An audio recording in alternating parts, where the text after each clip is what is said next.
Welcome in. Thanks for joining us for the WHHI Daily News, where we strive to bring you more Lowcountry news more often. I'm Bob Stevens.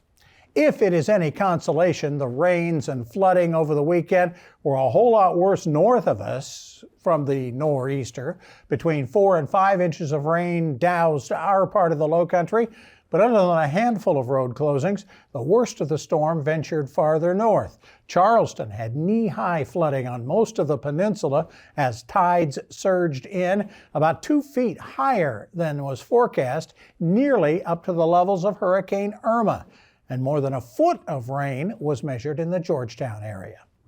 Beaufort's city leaders are pressuring the governor to declare an economic disaster for Beaufort because of foreign shrimpers overwhelming local shrimpers with lower than market price shrimp.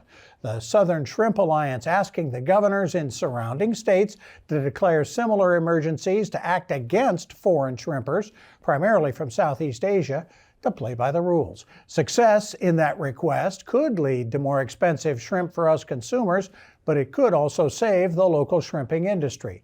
In the meantime, shrimpers around here are asking you to buy local.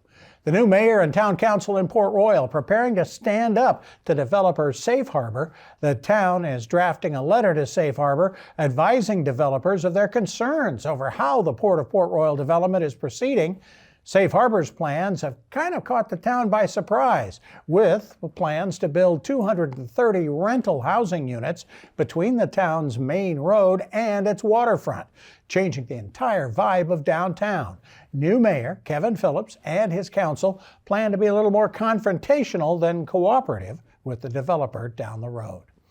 There is one chance for you to learn how to save a life this holiday season being offered by the county's Alcohol and Drug Abuse Department. It only takes 5 minutes to receive NARCAN training to learn the signs of a drug overdose and how to help. You can drop by the Beaufort or St. Helena Library branches from 2:30 to 6:30 on Tuesday.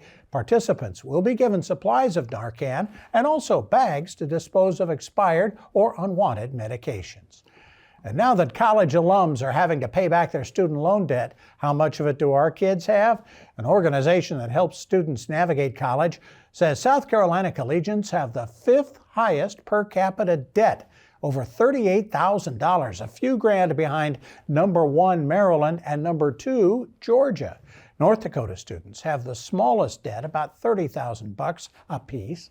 Nationally, students are now paying back about $1.7 trillion borrowed to get through college. For more details on these stories and other Lowcountry news, we invite you to visit the sources listed on your screen.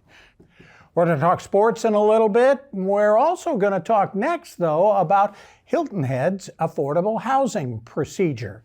Things are starting to come together. Things are beginning to happen. We'll get the latest coming up next.